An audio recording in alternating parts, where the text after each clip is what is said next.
ñun amaguñu malheureusement peut-être une dimension amoon na fi quand tu vois les juges Kéba Mbaye ainsi de suite les Mody Coumba Ba et cetera à l'époque ñooñu c'était des grands messieurs de la justice yoo xam ni bu ñu xamee ni pouvoir bi dafa bëgg ñu dem à gauche sax ñoom dañu automatiquement à droite ainsi de suite pour montrer seen indépendance ñooñu c'était vraiment des magistrats de haut rang qui avaient une dignité extraordinaire on a eu ça au Sénégal mais li ñu gis actuellement dafa tey xel parce que dafa mel ni asservissement quoi à un certain niveau dafa mel ni asservissement oui Papis par rapport ak prétexte bi man lu may inspiré c'est-à-dire ñu wax ay conflit génération ci magistrature bi mais il faut que les gens comprennent que Afrique dans tous les secteurs dans tous les segments dafa am benn révolution buy am parce que la jeune crème dafa am benn perception bu ñu am benn sensibilité bu ñu am les gens ont compris qu'il faut évoluer léegi à l'époque xoolal même en termes de diplôme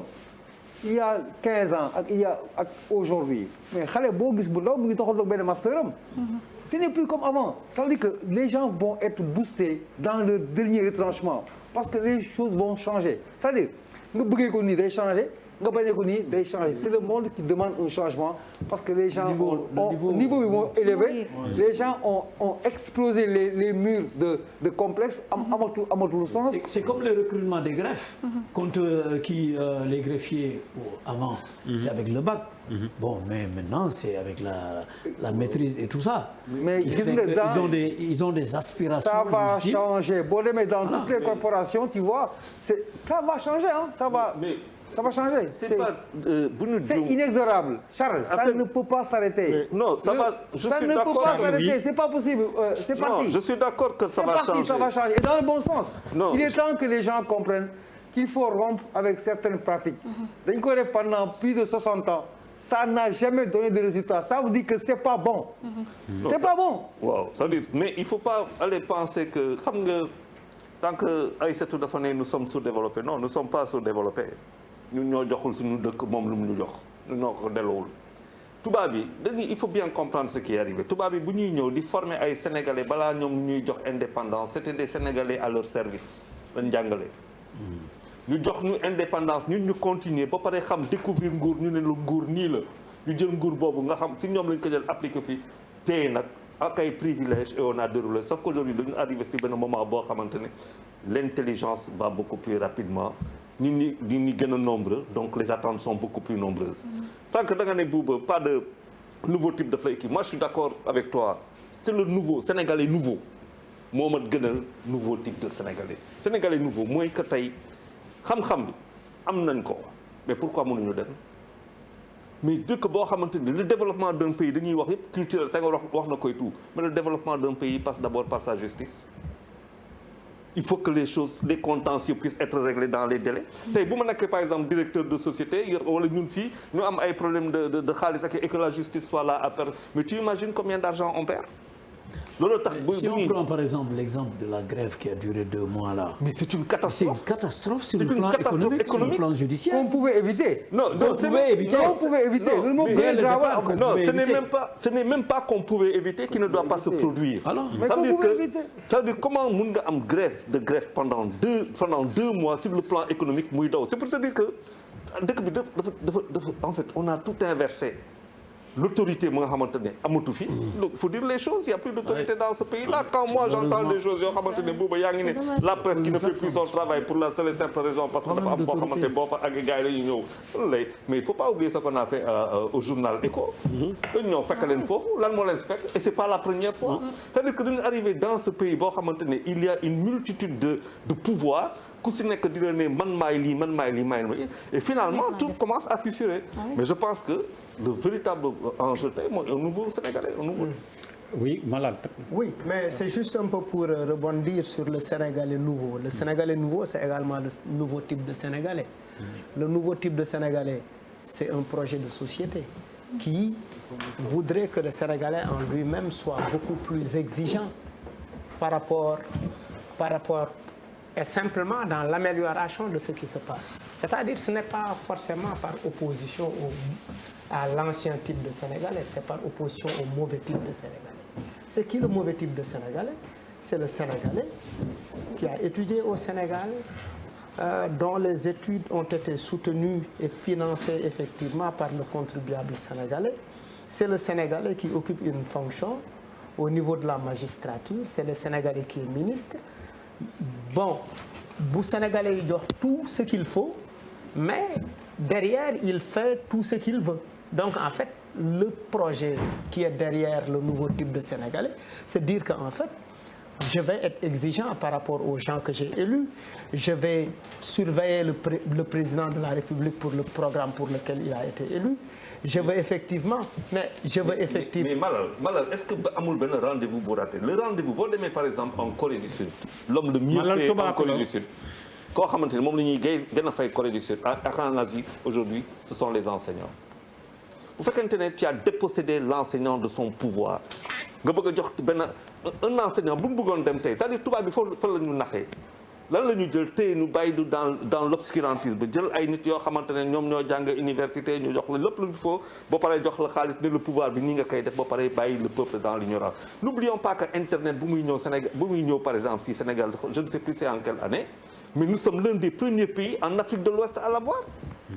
Vous imaginez que internet bu ñuy dem Coupe d'Afrique xaw ma 2002 wala bu ñuy dem Coupe d'Afrique combien de fois la ñuy génn amul internet si yeneen dëkk yi. mais par exemple en Tunisie c'était le cas jusqu'à Algérie ak yu demee noonu donc le vrai problème que nous avons raté. mooy que les états généraux yoo xamante ne moom la ñu waroon def après l'indépendance pour am Sénégal bu defuñu ko. donc ce qui fait que tey les juges lu ñuy maanaam pas les juges mais l'appareil lu muy fonctionner noonu la ko tubaab bi noonu la ko joxee mais noonu la ko bëggee tam pour que ñun ñu gën a mën a tarder par rapport à nos aspirations. Moi, je pense que notre grand problème, Oui. c'est un problème d'autorité. Si on prend l'exemple de la grève là. ah wolof waaw. bu ñu jëlee exemple grève bi. grève yi am fii Sénégal dong la am amul feneen. grève bu duré ay semaines ay d'ailleurs enseignants yi dañ doon jiiñ ni ñoo dàq grève mais sud juste defe naa raw nañ leen léegi. personnel yi askan wi gën a soxla. oui oui c'est-à-dire santé. éducation. Oui. justice. ñi nga xam ne bu ñu grévé travailleurs yi nga xam bu ñu grévé du seen employeur moo koy yëg du seen entreprise moo ciy lool. waaw Sénégal yi mais askan wi moo ci askan wi oui. ñooñu dañuy grève ba pare fin du mois ñu fay leen mais kañ la ñuy arrêté grève du ñu arrêté. voilà le gros problème du Sénégal. c'est vrai nga grève ñu di la fay yow yaa décidé exercer ce droit de grève. bi la constitution bi jox bi la code du travail jox. ni man damay banque samay loxo liggéeyuma. tant pis pour l'employeur. mais quand c'est tant pis pour le peuple ça devient un problème. doo assurer service minimum. bu weer wi dee ñu fay la. loolu fu mu am. Dans quel pays développé ça existe? Ça n'existe pas. C'est qu'un pays développé yi la nit ñi di revendiquer en travaillant. da ngay casse foo toll da ngay casse say droits mais da ngay liggéey. parce que soxla nga fin du mois ñu fay la. ah oui. boo liggéeyul fin du mois duñ la fay. alors grève sur juste bi légitime ou pas légitime. ça ne peut pas être légitime. lan ci grève. waaw non grève moom droit la boo xam ne travailleur bi am na droit exercer ko. à condition que mu bañ a lor entreprise bi parce que ça soit la constitution que ça soit le code du travail ou le statut des fonctionnaires dañ la ni grève bi bu naree gaañ entreprise bi dañ ko war a arrêter déjà grève bi bu fekkee ni dafay tax service public yi du marché dañ ko war a arrêter bu fekkee ni dafay empêcher ñu satisfaire les besoins essentiels des populations dañ ko war a arrêter yow nga ne man damay grève d'accord tu l'exerces banque naa sumay loxo mais fin du mois lu tax ñu lay fay liggéeyoo ñu jël deniers publics yi impôts yi nga xam ne moom la ñu dajale jox la ko alors que yow sa syndicat bi la yóbbu grève moom moo war a wuti xaalis pour compenser la. yow léegi buñ la ponctionner sa salaire nga menacé ñu delloo la ko mais ban réew la am kañ la grève bi arrêté. voilà le problème du Sénégal. gis nga grève ñu di la fay mais grève bi di jeex. il faut que ñu def chinois yi lu ñu def. moom rek lañ mën a def c'est-à-dire il faut discipline ñëwaat. ah oui oui. discipline autorité ñëwaat. gis nga le monde tey muy États-Unis muy Japon ñoom ñëpp ils sont en train de se tubaab yi ñoom ñëpp ils se posent une question fondamentale. mooy que le système seen système dafa échouer par rapport au système de la Chine. pourquoi gis nga Chine y a le système il y a comité de gestion de surveillance ak lépp mais tu as le parti aussi qui surveille. munoo def lu la neex. et c'est l'usine du monde hein. Et c'est la Chine l'usine. maintenant c'est ça veut l'usine du dire monde. ça veut dire voilà ça veut dire que discipline ak autorité moo leen ko may. tout le monde travaille góor ak jigéen tout le monde travaille. dama bëggoon juste ajouter quelque chose par rapport ak li muy wax rek si autorité discipline et tout ça.